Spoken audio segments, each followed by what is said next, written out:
Ayan, hello, no. Kakatapos ko lang po sa gawaing bahay at marami pong nagkalat na mga issue sa akin sa National Convention, no.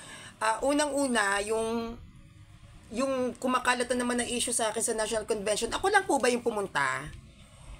Lahat nakatutok dun sa question and answer nung nagtanong ako. Lahat nagre-react na mga, lalo na yung na-expelled. No, nagkiklaim na siya raw yung bishop delegate, galit na galit, usok na usok, hindi ko alam kung anong kinauusok mo. Eh kung hindi ka ba naman lumaban kasi sa CFD National, edi sana nandoon ka sa National Convention. Masyado ka nagmataas sa mga pamunuan ng simbahang katolika. O eh, dinasan ka ngayon, eh di nga ka. Ngayon na akong baguhan at minahal ng CFD National, inggit na inggit ka ngayon, umuusok ka ngayon sa social media. O sige, dadahan-dahanin natin ang pagkikwento, no? Okay, bago po magkaroon ng National Convention, gamit ko yung Sanrio ko na old account na may almost 20,000 followers. Etong National Convention na ito, plano ko sana is tumulong lang sa mga kabataan na gustong pumunta, ako na yung sasagot ng registration nila.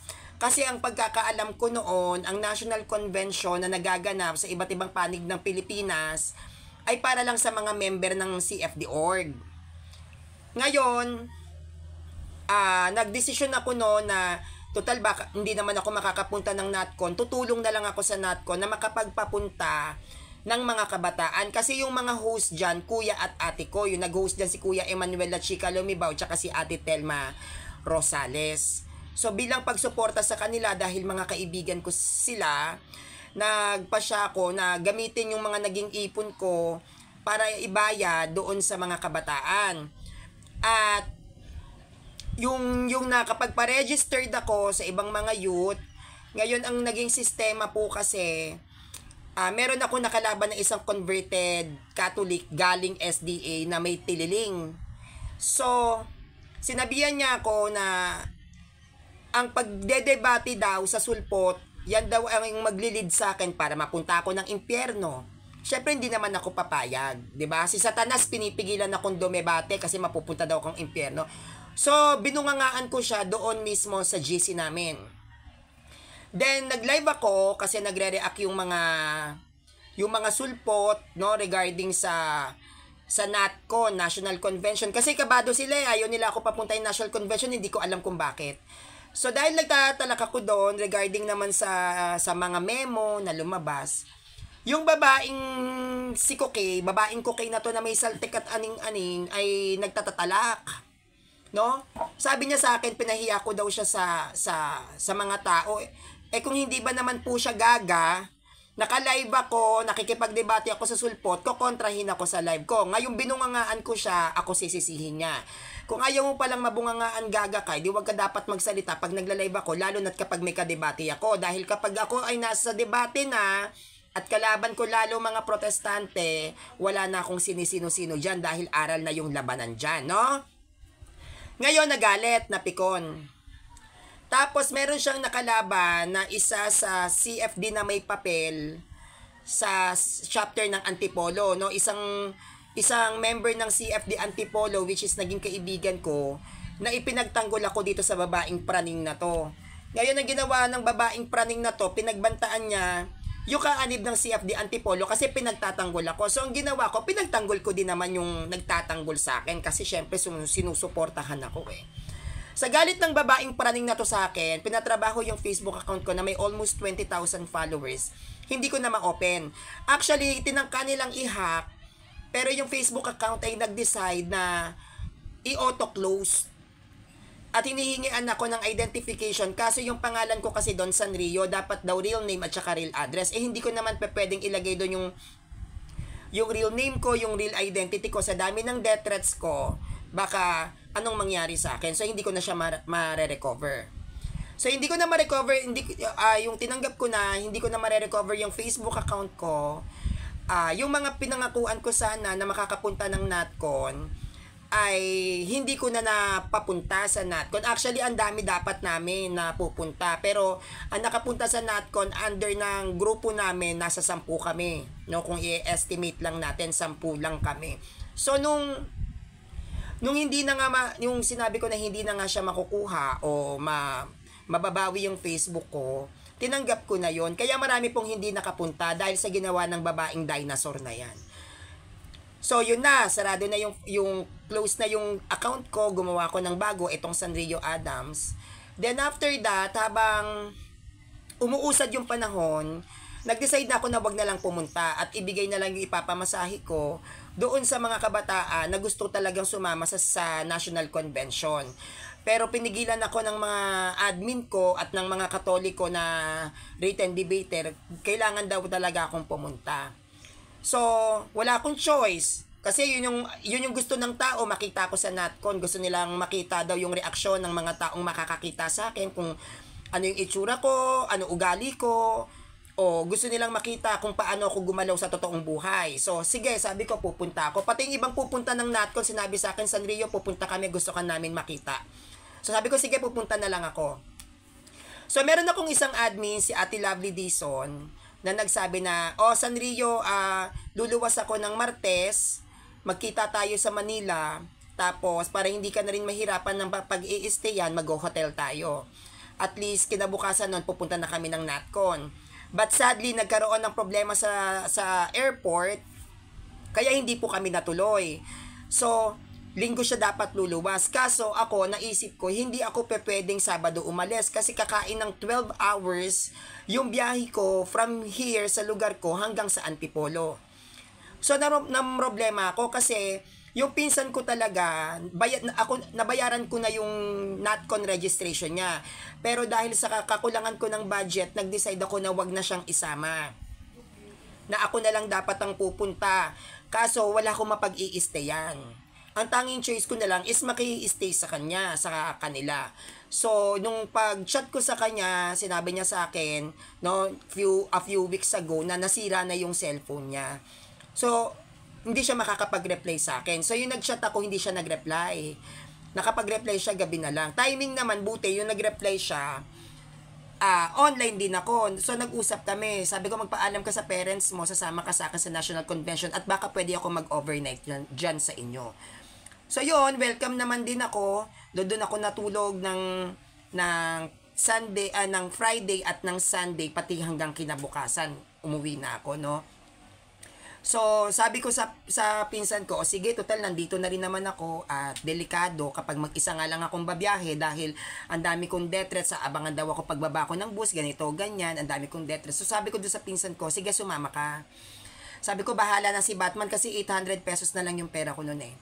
Ngayon, nag-chat sa akin yung isa sa member ng grupo namin, si Kuya Al at Chacoso. Sabi niya, Sanrio, sabi ko po, bakit?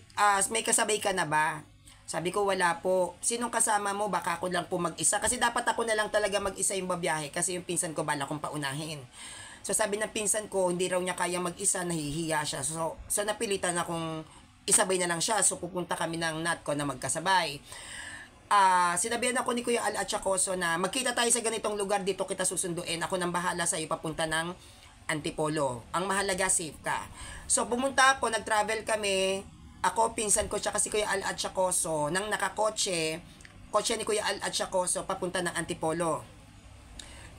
So, nung pagpunta ko ng Antipolo, abang nasa biyahe kami, nag-iisip na ako na nako, baka mabash ako, baka laitin ako ng mga CFD na members doon, o baka sabihin sa akin anong ginagawa ko doon, no? Doon na kahit na in-invite ako ng CFD Antipolo kasi si Kuya Emmanuel Lachico Lumibaw at saka si Ate Apple Telma Rosales yung nag-invite sa akin under sila ng CFD Antipolo at sila yung host sa National Convention. So, lalabas, ako ay hawak ng CFD Antipolo talaga. Dapat nung sa motorcade, doon ako no? Ikakwento ko yan sa inyo. So, habang nasa biyahe ako, nag-expect ako ng negative reactions, may magtataas ng kilay, ito pala si Sanrio, maldita to, parang ganon. So, nung pagdating namin ng Antipolo, sinabi ko na, hindi na lang po, Kuya Al, bibili muna kami ng pinsan ko. Pero ang talagang intentions ko noon, lumayo. Huwag dumikit sa mga CFD kasi nga nahihiya ako. So, gusto ko muna magpakalayo-layo. So, umalis kami, nagpunta kami ng mga tindahan doon para magtago. Accidentally, may isang lalaking naka-civilian. Hindi ko alam, member pala namin, kagrupo namin, si Kuya Ferdinand Viado. Hindi ko alam na siya yon. Sinalubong niya ako, sabi niya, Sanrio! Ikaw yan, no? Hindi ko naman po pwedeng i-deny kasi makikita rin naman nila ako sa NatCon at hindi ko siya namukhaan na member ko pala. Ito naman ngayon si Kuya Ferdinand Viado, hinila ako papuntang CFD-QC. Yung time na yun, nashock ako kasi hindi pa ako nakakakita ng CFD talaga in person na may certificate o certificated na CFD. So, pinakilala ko sa CFD Quezon City Chapter. Nandoon yung yung isang heretiko, si Limar Bonilla, no? Heretiko, member ng CFD-QC, nandoon. So, sabi sa akin na sila yung CFD-QC at sabi, oy, Sanrio, hey, hello, ganito, pinapanood kita sa live mo, yung mga vlog mo, sa YouTube mo. Natuwa naman ako. At maraming salamat sa pagsuporta nyo sa akin CFD Quezon City, sa panonood nyo sa mga live ko, sa panonood nyo sa mga presentations ko. Maraming pong salamat. At after nun, dahil nahihiya po ako, syempre CFD sila, may papel, ako wala akong papel. Sa sobrang hiya ko, sinabihan ko yung pinsan ko na gumawa tayo ng paraan paano tayo aalis dito. Kailangan ko ng scapegoat. So nag-imbento na bibili lang ng makakain. Pero yung aking intentions talaga is makaalis doon. So umalis kami, lumabas kami, umikot kami doon sa labas, papasok ulit ng Katedral ng Antipolo. Pumesto ako doon sa gilid ng Nazareno para magtago. At nakaupo ako doon sa sulok. Pinilit ko na wag akong makita ng mga tao. Ngayon may pumasok doon. Member na naman ng AMS. Si Kuya Jan Cortez, nagulat na naman ako. Sabi niya sa akin, hoy Sanrio, bakit nandyan ka? Ang lakas ng bunganga, na bad trip talaga ako. So syempre, yung mga CFD na nasa labas, narinig yung bunganga niya, hindi pumasok ngayon doon. Ay Sanrio, gayto, ganyan. So napilitan akong lumabas para i-entertain sila. O Sanrio, picture tayo, picture sa simbahan, to the left, to the right. Well, nandoon yung part na masarap sa pakiramdam na may Sanrio picture time, may nag-aaya na magpa-picture.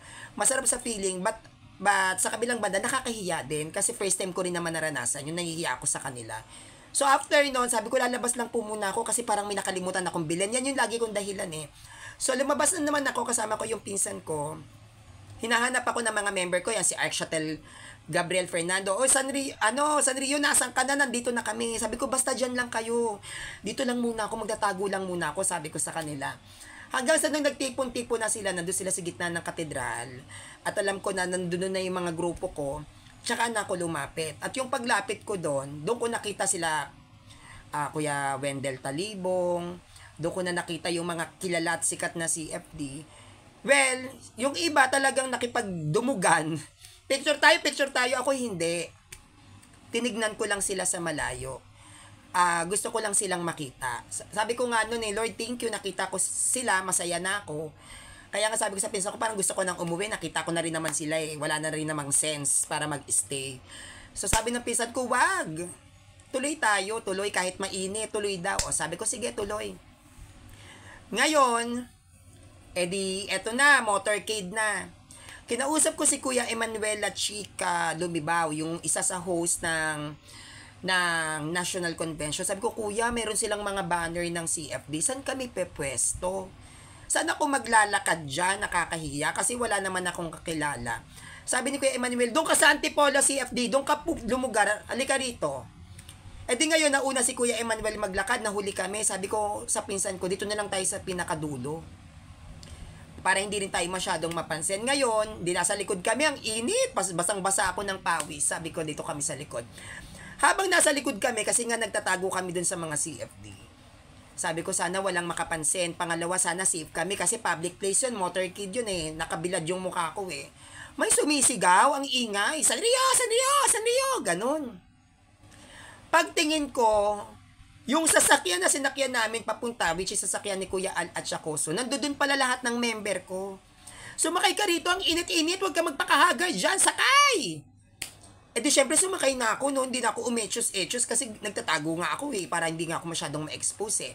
So, overwhelmed na ako noon. Sabi ko, thank you Lord, at hindi mo ko dinala sa isang lugar na baka mapahamak ako o hindi ako napunta sa isang sitwasyon na hindi ko alam kung anong gagawin ko. At least may sasakyan, komportable, malamig, at hindi pa ako mapapagod. So, pumasok ako doon, kasama yung pinsan ko, umupo. Hanggang sa pumasok na rin si Ate Telma, ay si Apple Telma Rosales, nakita naman, Ate Apple, pasok ka dito, chika-chikan kami, banding kami dun sa loob ng sasakyan. So, habang umaandar yon yung sasakyan, nag-iisip na ako na ano ba ang magiging buhay ko dito? Ano ba ang magiging cycle kaya ng sitwasyon ko dito? Puro CFD nandito, hindi ako CFD na org na under. Ano bang mangyayari sa akin dito? At pinag-aaralan ko yung paligid ko, pinag-aaralan ko yung mga tao, tinitignan ko sila kung paano sila magsalita, paano sila gumalaw, paano sila kumilos. Para alam ko kung paano ko ipapakita din yung ugali ko doon sa mga taong nakikita at nakakausap ko. So, nung papunta na kami sa St. Michael Retreat House sa Antipolo, at papasok na kami kung saan magkakaroon ng dialogue and lecture, doon ako na-shock. Siguro, pinigilan ko lang din maging emosyonal pero nasyak ako. Diyan na yung pagbaba ko at habang naglalakad, doon ako nakakita at first time kong maranasan, nakaliwat kanan, Hi Sanrio! Uy Sanrio, hello, ako si ganito. Hi Sanrio, ako si ganito. Doon na hindi ko na matandaan yung pangalan nila, nakakatuwa na yung may mga certificate na CFD, kilala pala ako. At ang usual yung sinasabi nila sa akin, Sanrio, pinapanood kita. Sanrio, nanonood ako sa'yo. Sanrio, nakasupport ako sa'yo. At yun yung nagpalambot ng nararamdaman ko na, ay, hindi pala ganito yung mga kaanib ng CFD. Org. Hindi pala sila mayayabang, hindi pala sila hambog. So nagpatuloy ako sa presentations, Nagpatuloy pa rin ako ng paglalakad. Inisip ko hindi Sanrio, tawag nito, wag kang magpapakita ng kahinaan. Sige lang, lakad ka lang, hayaan mo. Kung may makita kang nakataas ang kilay sa'yo, deadmahin mo na. So, ina-expect ko, may mandededma sa akin, may babastos sa akin, may magtataas ng kilay. Pero hindi yun ang ina-expect. Hindi yung expectations ko, hindi yun yung lumabas. Niyakap ako ng lahat ng CFD doon. Sanrio, hello, ang saya-saya ko, na-meet kita. Sanrio, I'm so happy nakita kita. Idol kita. Sa madaling salita, hindi po ako nagbubuhat ng bangko, kinikwento ko lang po. So, nung nakaupo na ako, syempre nakaupo ako at ako ay nasa kaliwang part no ng upuan kasi nahati 'yon sa kanan at kaliwa na upuan. So nasa kaliwa ako. Siguro doon yung mga walang org doon sa inuupuan ko. Alam ko sa sarili ko na pinagtitinginan nila ako. Kasi mararamdaman mo yan Nararamdaman ko na ang lahat ng mata pinagmamasdan ako at nagmamasid sa ugali ko o baka tinitignan yung mukha ko. Ito pala si Sanrio sa live. Nakatitig sila sa akin. Pero sabi ko hindi ako pwedeng magpa-distract. Sabi ko sa sarili ko, I am here para mag-lecture. I am here to learn at I am here para malaman ko yung mga tanong na naiwan sa isip ko na pagkakataon ko na to. Kumbaga, binigyan na ako ni Lord ng pagkakataon na makapunta ng NatCon, bakit hindi ko pa sulitin? Total, nagbayad naman ako ng NatCon registration, nag-effort na rin naman ako, napagod na ako, nagutom, wala pa akong tulog that time. Actually, hindi ako natulog, no? So, iniisip ko, paano ba to? Ngayon, sabi ko, sige, bahala na, kahit naiilang ako, lahat ng tao nakatitig sa akin, tinitignan ako mayat maya. Siyempre, Sanrio pa din ako, dami kong katolikong nakabangga, so, normal na lang yun din siguro sa akin, no?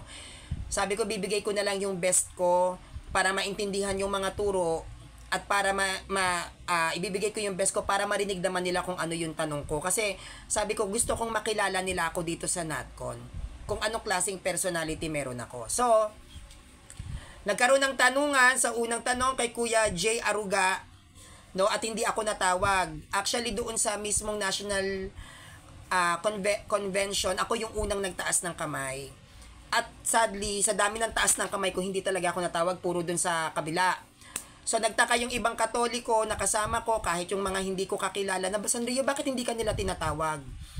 Ngayon, syempre, para hindi sila mag-isip ng masama o ng mali, na baka may favoritism sila, inantay ko yung dahilan. Hanggang sa sinabi na, yung mga magtatanong dyan tungkol sa mga issue sa mga org, bukas yun na yan itanong. Yun yung sabi na parang sa akin naman, kung may common sense ka, ang iniisip ko noon is, anong tawag na ito? Kung may common sense ka, ang iniisip ko noon is, baka ang ine-expect nila magtatanong ako tungkol sa mga issues ng CFD org sa akin. Pero hindi po, yung itatanong ko doon ay related talaga sa sa nilatag ni Kuya J. Aruga. Kasi gano'n naman, 'di ba? Kapag magtatanong ka, dapat related sa topic. Hindi ka pwedeng mag-jump sa ibang paksa tapos malayo doon sa pinag-uusapan. So yun talaga yung topic. Kaya naintindihan ko na baka nakarating dito na yung mga pwede kong gawin or pwede kong itanong sa NatCon na pwedeng magkaroon ng commotions or confusion sa mga hilaw na Katolikong nandoon, kaya baka hindi ako tinawag. So, sabi ko sa sarili ko, sige, may pangalawang pagkakataon pa naman. Hanggang sa pumasok si Kuya Adrian Milag. Nung pumasok si Kuya Adrian Milag, nagdasal ako, sabi ko, Lord, sana matawag ako sa pangalawang pagkakataon. Kasi tungkol sa digital era. So, related ako doon dahil ako ay isang content creator, vlogger, and online debater at defender ng Simbahang Katolika. So, yung nagtatapik si Kuya Adrian Milag, after noon, sana matawag ako. Nagsalita ngayon yung magtatawag na kukuha siya ng 3 tao. And surprisingly, ako ay natawag bilang kauna-unahang magtatanong kay Kuya Adrian Milag. Ngayon, pumunta ako doon sa harap. Ang tanong ko ay patungkol po sa pamamaraan ng pagtuturo ko. Kaya ko sinabing I am a modernist. Modernist kasi modern way yung pagtuturo ko. Hindi ko sinabi na modernist ako kasi ako ay ultra-traditionalist o modernist Catholic ako na sinasabi. Yung pamamaraan ko ng pagsasalita kasi very modern. Kasi ayan ang naging bansag sa akin ng mga traditionalist na ayaw sa Novus Ordo na Sanrio, you are very modernist, mali yung way ng paglalatag mo, pagla-live mo o pagdedebate mo. Kaya nung nandoon ako, tinanong ko si Kuya Adrian Milag na paano ba ipapaliwanag sa tao na makaluma ang pagtuturo sa akin na moderno, kasi hindi natin po pwede na tanggapin agad ng makaluma ang moderno. Dahil ako ay modern way magturo, sinabi ko dun kay Kuya Adrian Milag kung paano ko ba i-show o i-express ang pagde-defend ko ng simbahan sa mga makaluma dahil napaka-moderno ako. Dun ko i-describe ang sarili ko as modernist dahil ang ginagamit kong pagtuturo ay very modern, kumbaga very millennial. Yan yung sinabi ko sa pagtatanong. Ngayon, ang sabi nila, binutata daw ako ni Father Abe based sa mga tanong ko, sa akin daw yon pinatama. Unang-una, hindi po ako pwedeng butatain ni Father Abe. Bakit? Kasi ako yung nagtatanong. Kapag may nagtatanong, hindi mo siya pwedeng butatain. Bagkos kailangan mong ibigay ang full informations na kasagutan doon sa kanyang itatanong. Kapag ang isang tao ay nagtatanong, hindi po yan pwedeng matalo. Kasi nagtatanong nga eh. Ibig sabihin, nagagather siya ng information, nagagather siya ng mga details kung paano masasagot yung tinatanong niya. Ang naging sagot dito ni Father Abe Arganyosa, sabi niya sa akin, mali yung pagsabi ko na ako ay modernist. Ipinaliwanag niya kung bakit. Pag sinabi kasing modernist, yung mga modernist daw yan, yung Sede Vacantis, SSPX, yung nagkiklaim na ultra-traditionalist, yung mga feeling na traditional Latin mas lang ang pwede, sila daw ang modernist. Kasi, bakit sila ang modernist? Kasi sila ay lumalaban sa magisterium. At pag lumalaban ka sa magisterium, ibig sabihin, tinututulan mo yung batas ng simbahan na mula pa sa mga sinaunang Kristiyano dahil meron tayong papacy o apostolic succession. Ang sabi lang sa akin ni Father Abe Arganyosa, na wag i-claim na isa akong modernist na kumakalat sa social media. At sinabi niya doon, anuman daw ang way ng pagtuturo, basta't hindi ito heretical, pasok pa din daw yan sa pagiging traditionalist. Ang modernist, mga heretical yan, heresy. Pero kahit ano pa ang way ng paglalatag mo ng aral o pakikipagdebate mo, basta't hindi ka heretical, traditionalist ka pa din. Yun ang sinasabi ni Father Abe, na anuman ang sabihin sa akin ng ibang tao, lagi kong ikiklaim na I am a traditional Catholic. Moderno man ang pamamaraan ng pagsasalita ko, traditional Catholic pa din ako. That's the point. Yun ang binigyan diin ni Father Abe Arganyosa sa akin na, Sanrio, wag kang mag-alala. Wag kang mabahala kung very millennial ang paglalatag mo kasi traditional Catholic ka pa din dahil hindi ka heretical. Yun yung point doon. Then after that conversation, niyakap ko si Kuya Adrian Milag. Siyempre, unang-una, poging-pogi ako, ding-dong Dantes ng CFD, di ba? Niyakap ko kasi nga baka naramdaman ko, baka ma-offend ko kasi nung nagtanong ako, ang sabi ni Kuya Adrian Milag, napasigaw, "Hus! Madugo ang tanong." Ganun pa, para nagpabiro pa. Pero ganun pa man, inilatag ni Kuya Adrian Milag yung kanyang opinion doon sa aking tanong kasi napakalalim naman talaga. Kumbaga binibigyan ko ng pagpapaliwanag sa kanila na anong masasabi nila sa mga modernong mangangaral na hindi tinatanggap ng mga mangangaral na makaluma. Yun lang naman yung tinanong ko doon kasi patungkol yon sa kung paano mo ilalatag yung mga katuruan ng simbahan sa digital era, na which is yan yung isa sa sinisilip sa akin ng mga Katoliko. So, after that, paano ba to? After nung tanungan kay Kuya Adrian Milag at niyakap-yakap ko pa yan, nagpicture-picture pa nga kami at masayang-masaya ko. Yun na yung kailangan ng pumili ng dorm, no? Ngayon, yung pinsan ko, dahil meron akong mami-mami sa grupo ko, si Mami Eileen, galing ng abroad, nandito ngayon sa Pilipinas, ay hindi makakapunta ng National Convention. So, para makatipid din ako sa accommodation, sinabi ko doon kay Mami Eileen, na Mami Eileen, yung accommodation mo, pwedeng ibigay ko na lang sa pinsan ko para at least hindi masayang, total hindi ka naman makakapunta. So, yung pinsan ko ngayon, nakalibre ng accommodation. So, ako, sarili ko na lang yung babayaran ko. That time, sa pagkuha ng room, nagkaroon ng problema sa kwarto ng mga lalaki doon sa dorm. Kasi marami ang lalaki, parang 3/4 kumpara sa bilang ng babae. Kasi bilang ng babae, konti lang, mga elders pa. Yung ibang babae pa doon, uwian. Kasi taga-antipolo lang din. So, konti lang. So, ngayon, na problema yung ano doon sa St. Michael the Archangel, saan ako matutulog? Kasi nga punuan na. Ngayon nataon yung isang member ng AMS, si Kuya Ferdinand Viado, yung accommodation niya na kay Mami Marisa de la Serna is ibinigay naman kay Kuya Ferdinand Viado.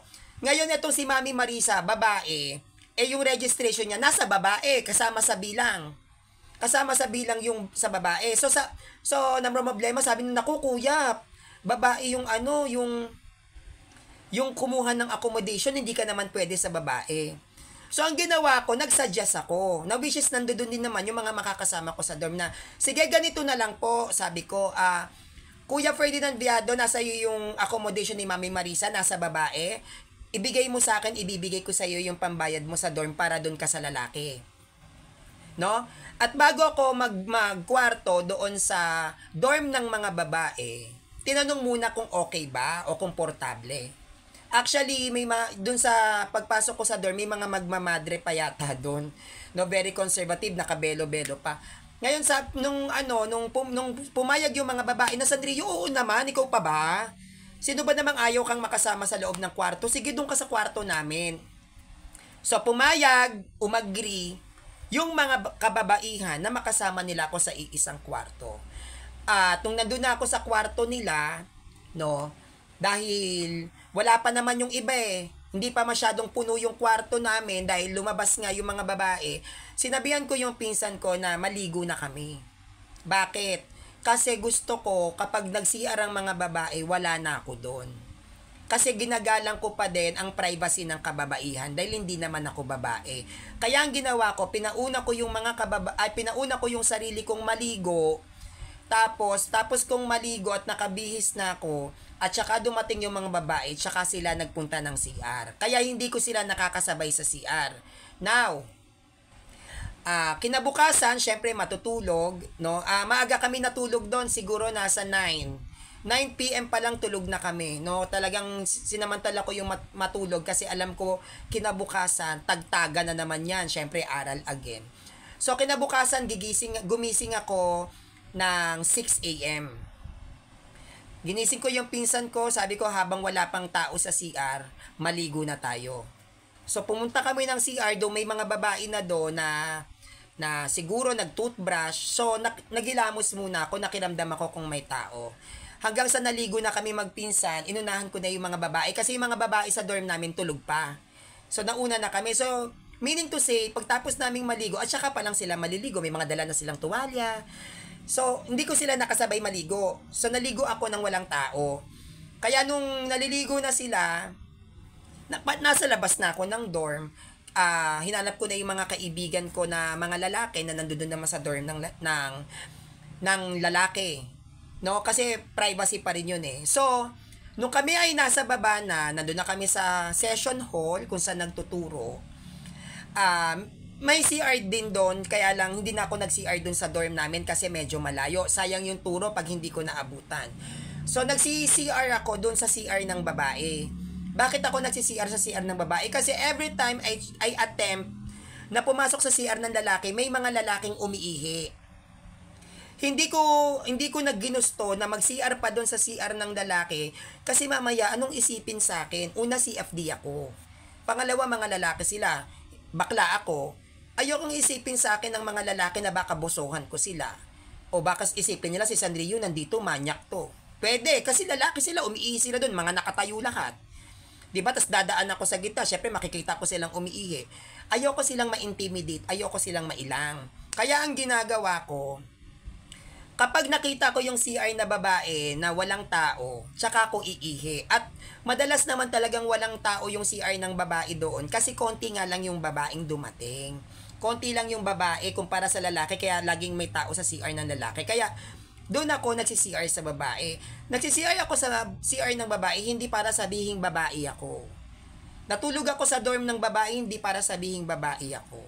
Lahat yan ay merong pasintabi sa akin. Hindi po ako nagsi-CR sa CR ng babae na may mga babaeng umiihi. Inaantay ko lumabas lahat.